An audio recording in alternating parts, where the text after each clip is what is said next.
आकाशवाणी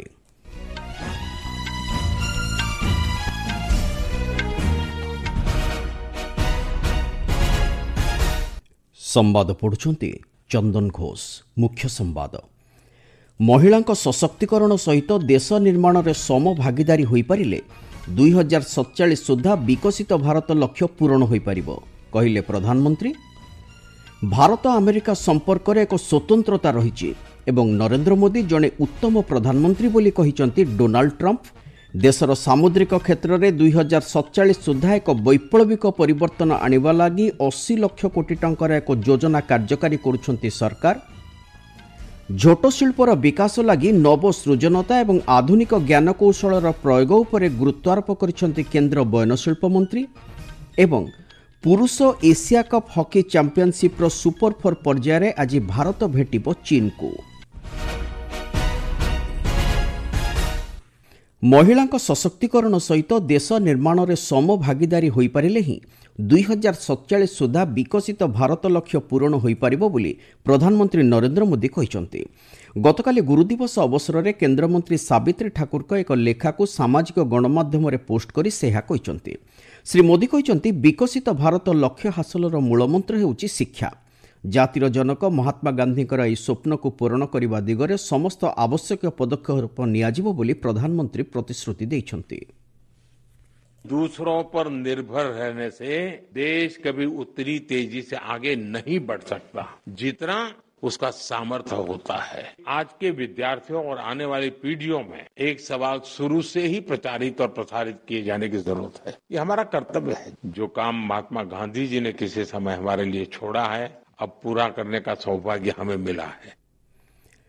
भारत और युक्तराष्ट्र अमेरिका मध्य एक स्वतंत्र संपर्क रही बोली राष्ट्रपति डोनाल्ड ट्रंप कहिसंती। गत रातिरे वाशिंगटन ठारे गणमाध्यम सह कथबार्ता समय श्री ट्रंप कहिसंती दुई देशर संपर्क को नहीं व्यस्त होबार कौनसी कारण नाही। नरेंद्र मोदी को जड़े उत्तम प्रधानमंत्री भाव अभिहित करने सहित से तांकर बंधु होई रहिबो बोली श्री ट्रंप कहिसंती।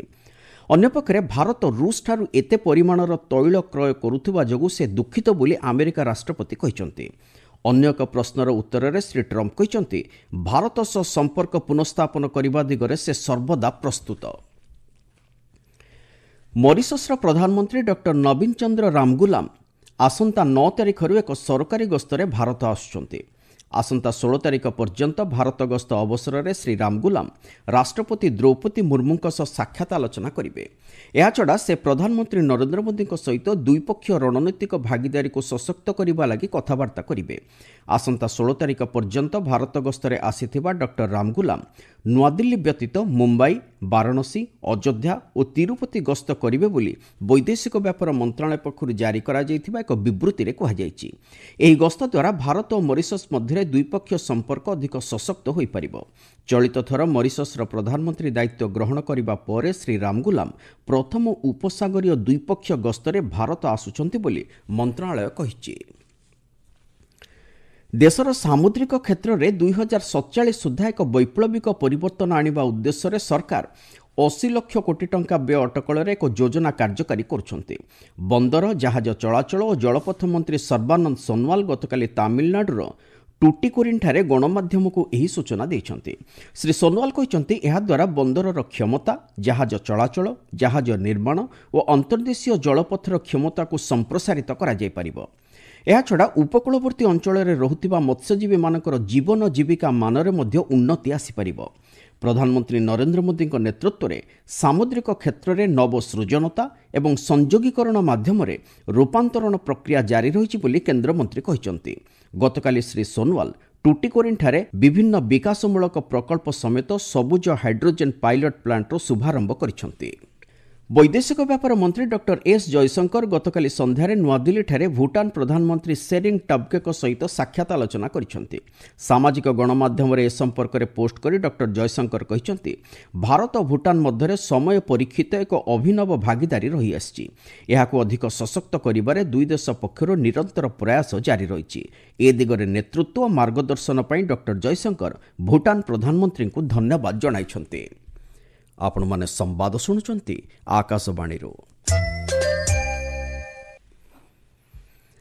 ଝୋଟ ଶିଳ୍ପର ବିକାଶ ଲାଗି ନବସୃଜନତା ଏବଂ ଆଧୁନିକ ଜ୍ଞାନକୌଶଳର ପ୍ରୟୋଗ ଉପରେ କେନ୍ଦ୍ର ବୟନଶିଳ୍ପ ମନ୍ତ୍ରୀ ଗିରିରାଜ ସିଂ ଗୁରୁତ୍ୱାରୋପ କରିଛନ୍ତି।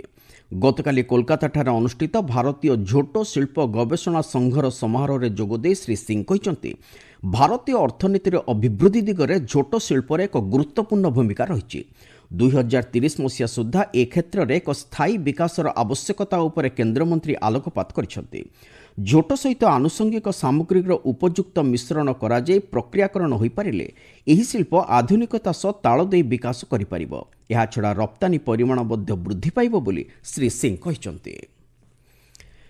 ଜାମ୍ମୁ କାଶ୍ମୀରର ରିଆସି ଜିଲ୍ଲାରେ ପ୍ରବଳ ବର୍ଷା ଓ ଭୂସ୍ଖଳନ ଜନିତ କ୍ଷୟକ୍ଷତି ଆକଳନ କରିବା ନିମନ୍ତେ ଏକ ଆନ୍ତଃ ମନ୍ତ୍ରଣାଳୟ କେନ୍ଦ୍ରୀୟ ଟିମ୍ ଗତକାଲି ପ୍ରଭାବିତ ଅଞ୍ଚଳ ପରିଦର୍ଶନ କରିଛନ୍ତି। ଭିତ୍ତିଭୂମିର ପୁନରୁଦ୍ଧାର ସହିତ ଗୋଷ୍ଠୀଭିତ୍ତିକ ବିପର୍ଯ୍ୟୟ ପ୍ରଶମନ ପ୍ରସ୍ତୁତିକୁ ସଶକ୍ତ କରିବା ଉପରେ ଏହି କେନ୍ଦ୍ରୀୟ ଦଳ ଗୁରୁତ୍ୱାରୋପ କରିଛନ୍ତି। ଜାତୀୟ ବିପର୍ଯ୍ୟୟ ପରିଚାଳନା କର୍ତ୍ତୃପକ୍ଷର ଯୁଗ୍ମ ସଚିବ କଲୋନେଲ କୀର୍ତ୍ତି ପ୍ରତାପ ସିଂଙ୍କ ନେତୃତ୍ୱରେ ଯାଇଥିବା ଏହି ଦଳ ଗତକାଲି ଉଧମପୁର ଓ ରିଆସି ଜିଲ୍ଲା ପରିଦର୍ଶନ କରିଥିବା ବେଳେ ଗୁରୁବାର ଦିନ କାଠୁଆ ଜିଲ୍ଲା ଗସ୍ତ କରିଥିଲେ। ଗସ୍ତ ଅବସରରେ କେନ୍ଦ୍ରୀୟ ଦଳ କାଟରାର ଶନି ମନ୍ଦିର ନିକଟସ୍ଥ ଭୂସ୍ଖଳନ ସ୍ଥାନ ଓ ବାଲାନୀ ବ୍ରିଜ୍ ସମେତ କ୍ଷତିଗ୍ରସ୍ତ ଚାଷ ଜମି ମଧ୍ୟ ବୁଲି ଦେଖିଛନ୍ତି। ଏହି ଦଳ ପ୍ରଭାବିତ ଚାଷୀଙ୍କ ସହିତ ମଧ୍ୟ ଆଲୋଚନା କରିଛନ୍ତି। ପରେ କେନ୍ଦ୍ରୀୟ ଦଳ ରିଆସିର ଉପାୟୁକ୍ତ ନିଧି ମାଲିକଙ୍କ ସହିତ କ୍ଷୟକ୍ଷତି ସମ୍ପର୍କରେ ବିସ୍ତୃତ ଆଲୋଚନା କରିଛନ୍ତି। ଉଧମପୁର ଜିଲ୍ଲାର ଦାମତେ ପଞ୍ଚାୟତର ବନ୍ୟା ପ୍ରଭାବିତ ଲୋକଙ୍କୁ ଗତକାଲି ଭାରତୀୟ ବାୟୁସେନାର ହେଲିକପ୍ଟର ଯୋଗେ ପ୍ରାୟ 6 ଟନ୍ ରିଲିଫ୍ ସାମଗ୍ରୀ ଯୋଗାଇ ଦିଆଯାଇଛି। ଯୁକ୍ତରାଷ୍ଟ୍ର ଆମେରିକାର 50% ଶୁଳ୍କ ଦ୍ୱାରା ପ୍ରଭାବିତ ଭାରତର ରପ୍ତାନୀକାରୀଙ୍କୁ ସହାୟତା ଯୋଗାଇ ଦେବା ଲାଗି ସରକାର ଆବଶ୍ୟକ ପଦକ୍ଷେପ ନେଉଛନ୍ତି ବୋଲି ଅର୍ଥମନ୍ତ୍ରୀ ନିର୍ମଳା ସୀତାରମଣ କହିଛନ୍ତି। ଏକ ଘରୋଇ ସମ୍ବାଦ ଚ୍ୟାନେଲ ସହ ସାକ୍ଷାତକାର ଦେଇ ଶ୍ରୀମତୀ ସୀତାରମଣ କହିଛନ୍ତି, ସମ୍ପୃକ୍ତ ରପ୍ତାନୀକାରୀଙ୍କ ଲାଗି ଏକ ସ୍ୱତନ୍ତ୍ର ପ୍ୟାକେଜ ସରକାର ପ୍ରସ୍ତୁତ କରୁଛନ୍ତି। କେବଳ ଦେଶରେ ପ୍ରତ୍ୟେକ ଜିନିଷ ଉତ୍ପାଦନ କରିବା ଦ୍ୱାରା ଆତ୍ମନିର୍ଭର ଭାରତ ଲକ୍ଷ୍ୟ ହାସଲ ହୋଇପାରିବ ନାହିଁ, ବରଂ ବର୍ତ୍ତମାନର ଅନିଶ୍ଚିତ ବୈଶ୍ୱିକ ବାଣିଜ୍ୟ ନୀତିକୁ ଦୃଷ୍ଟିରେ ରଖି ଆତ୍ମସମ୍ମାନ ବଜାୟ ରଖି ବ୍ୟବସାୟ କରିବା ଦିଗରେ ଆବଶ୍ୟକ ପଦକ୍ଷେପ ନେବା ଦ୍ୱାରା ହିଁ ଆମେ ଲକ୍ଷ୍ୟ ହାସଲ କରିପାରିବା ବୋଲି ଅର୍ଥମନ୍ତ୍ରୀ କହିଛନ୍ତି। ଥାଇଲାଣ୍ଡର ସଂସଦ ଆନୁଟିନ୍ ଚାନ୍ ଭିରାକୁଲଙ୍କୁ ଦେଶର ପ୍ରଧାନମନ୍ତ୍ରୀ ରୂପେ ନିର୍ବାଚିତ କରିଛି। ଗତ 2 ବର୍ଷ ମଧ୍ୟରେ ଆନୁଟିନ୍ ହେଉଛନ୍ତି ଥାଇଲାଣ୍ଡର ତୃତୀୟ ନିର୍ବାଚିତ ପ୍ରଧାନମନ୍ତ୍ରୀ। କାମ୍ବୋଡିଆ ସହିତ ସୀମା ବିବାଦରେ ନୈତିକତା ଉଲ୍ଲଂଘନ ଅଭିଯୋଗ ସମ୍ପର୍କିତ ମାମଲାରେ ଥାଇଲାଣ୍ଡର ସାମ୍ବିଧାନିକ ଅଦାଲତଙ୍କ ରାୟ ପରେ ପେଟମଟାମ୍ ସିନାବ୍ରା ତାଙ୍କୁ ପ୍ରଧାନମନ୍ତ୍ରୀ ପଦ ହରାଇବାକୁ ପଡ଼ିଥିଲା। 492 ସଦସ୍ୟ ବିଶିଷ୍ଟ ଥାଇଲାଣ୍ଡ ସଂସଦରେ ଆନୁଟିନ୍ଙ୍କୁ 247ରୁ ଉର୍ଦ୍ଧ୍ୱ ଭୋଟ ମିଳିଛି। ବିହାର ରାଜଗିରିଠାରେ ଚାଲିଥିବା ପୁରୁଷ ଏସିଆ କପ୍ ହକି ଚାମ୍ପିୟନସିପ୍ର ସୁପର 4 ପର୍ଯ୍ୟାୟରେ ଆଜି ଭାରତ ଚୀନକୁ ଭେଟିବ। ଏହି ମ୍ୟାଚ୍ ସନ୍ଧ୍ୟା 7:30 ରାଜଗିରି ଆନ୍ତର୍ଜାତିକ ଷ୍ଟାଡିୟମରେ ଖେଳାଯିବ। ଏପର୍ଯ୍ୟନ୍ତ ଭାରତୀୟ ଦଳ ସୁପର 4 ପର୍ଯ୍ୟାୟରେ ଗୋଟିଏ ମ୍ୟାଚ୍ରେ ବିଜୟୀ ହୋଇଥିବା ବେଳେ ଅନ୍ୟଟି ଡ୍ର ରଖିଛି। ମୋଟ 4 ପଏଣ୍ଟ ପାଇ ଭାରତ ପଏଣ୍ଟ ତାଲିକାର ଶୀର୍ଷରେ ରହିଛି। ଏହା ପଛକୁ 3 ପଏଣ୍ଟ ସହିତ ମାଲେସିଆ ଓ ଚୀନ ଥିବାବେଳେ କୋରିଆ 1 ପଏଣ୍ଟ ପାଇ ସର୍ବନିମ୍ନରେ ରହିଛି। ଆଜି ଏହି ପର୍ଯ୍ୟାୟର ପ୍ରଥମ ମ୍ୟାଚ୍ରେ ଅପରାହ୍ନ 5ଟାରେ କୋରିଆ ଓ ମାଲେସିଆ ମଧ୍ୟରେ ମୁକାବିଲା ହେବ। ବିଶ୍ୱ ତୀରଚାଳନା ଚାମ୍ପିୟନସିପ୍ ଆଜିଠାରୁ ଦକ୍ଷିଣ କୋରିଆର ଗ୍ୱାଙ୍ଗଜୁଠାରେ ଆରମ୍ଭ ହେବ। ଏକ 12 ଜଣିଆ ଭାରତୀୟ ଦଳ ଏଥିରେ ଅଂଶଗ୍ରହଣ କରୁଛନ୍ତି। ଫାଇଡ୍ ଗ୍ରାଣ୍ଡ ସୁଇସ୍ ଚେସ୍ 2025ର ଦ୍ୱିତୀୟ ରାଉଣ୍ଡରେ ବିଶ୍ୱ ଚାମ୍ପିୟନ ଗୁକେଶ ଡୋମାରାଜୋ ତୁର୍କୀର ୟାଗିସ୍କାନ ଏଗଡମୁସଙ୍କ ସହିତ ମ୍ୟାଚ୍ ଡ୍ର ରଖିଛନ୍ତି।